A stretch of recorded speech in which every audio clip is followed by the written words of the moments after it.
Okay, so I'm here to champion the cause of cheap tools. These are off of Amazon, and most importantly, I don't have a lot of money to buy tools at the moment. So I was curious about these. These are a knockoff of the Woodpecker's Paolini rulers. And the idea is you have this goes all the way to 0. There is a little notch for putting your pencil in there for a guide. It's a little weird because if this is 0, then your pencil notch is not 0 on the edge. So I'm not exactly sure how that's supposed to work, but that's the theory for marking. It's supposed to help guide your pencil lead. The other thing you'll notice is it has this travel here, and it has two um, knobs for tightening it up. Um, what that does is it helps kind of even out any kind of twist when setting the ruler. I do like the double knobs. I have one ruler. It's really nice. It's another Amazon product, or at least something they carry from Korea, and it just has one knob, and it doesn't have a lot of grip. So if you really need to lock in and set something, that's pretty cool. I did a bathroom tile job, and so for smaller pieces, let's say I needed a 2¼ inch cut, I could set this edge to 2¼ right here, tighten it up, and then I could run down to the basement and then mark my tile, straighten a line, and then take it right to the saw. Obviously, this is a slightly longer version, and this is an even longer version. So this was good on some of the kind of long, skinny pieces that were required for the project. So the reason that it's not a bad idea to have inexpensive tools, even though it undercuts Woodpecker, which is great, made in America. I would love to have some Woodpecker stuff. Um, it's nice to have some cheap tools in case you're doing something like a tile project, because as you can see, the tools are very well covered with grout. So I'm going to have to take these and give them a bath. You would not want to beat up.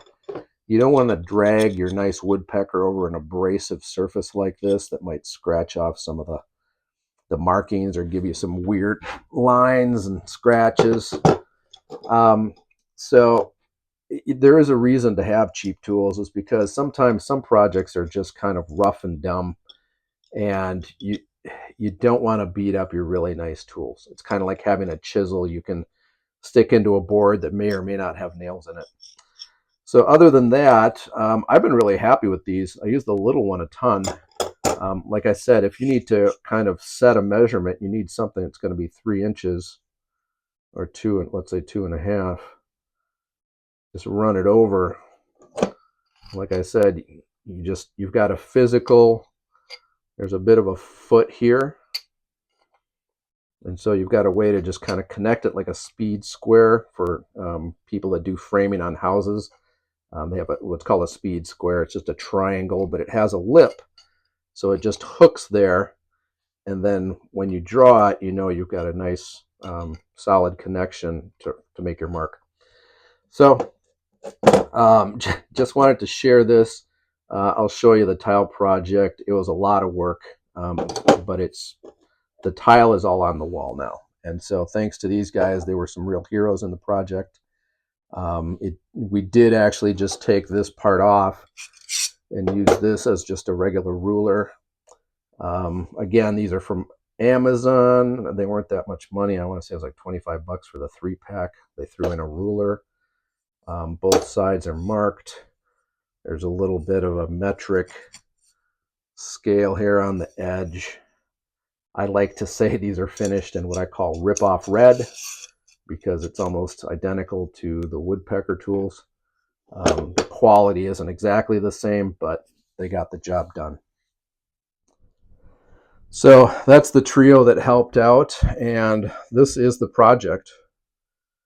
So 3 walls going all the way up from the bathtub up to the ceiling. There were a lot of weird little cuts. And so here's the thing. This was a standard size. This is a standard size. These are just fulls. But in the corner, we did, the walls aren't that straight. It's an old house. And so some of these cuts got a little bit of a kind of an angle on them to help fool the eye. And so every tile that went into that corner, the short ones and the long ones, I was measuring the top and the bottom of different areas to see what they needed to be, because I might have to angle the cut instead of being a straight side cut.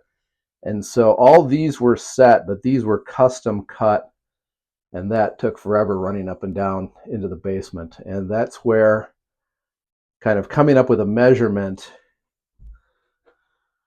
and then setting this big guy and saying it's got to be this and hooking onto the tile. As I mentioned before, just it was easier to mark the back because it's rougher, it doesn't have that glaze. But if I needed to have a tile this length, and if I needed to measure out, let's say it's got to be whatever it is, 3 5/8 here, but it's got to be 3 1/2 here, then I could mark this, slide it over 1/8 of an inch, line it up, make a mark, and then make an angled cut on my tile saw. So as you can see, I think it looks pretty good. We got it done, and again, it's nice to have some inexpensive but very productive tools at our disposal for projects like this. Okay, here's a quick close-up. You can see just how much stuff is on this poor ruler. So I gotta go find some vinegar. I guess that maybe takes off grout. So I'm gonna go give this thing a bath. Thanks for watching. Please like and subscribe. And thank you, Amazon, for being the last great hardware store on earth for guys working on a budget.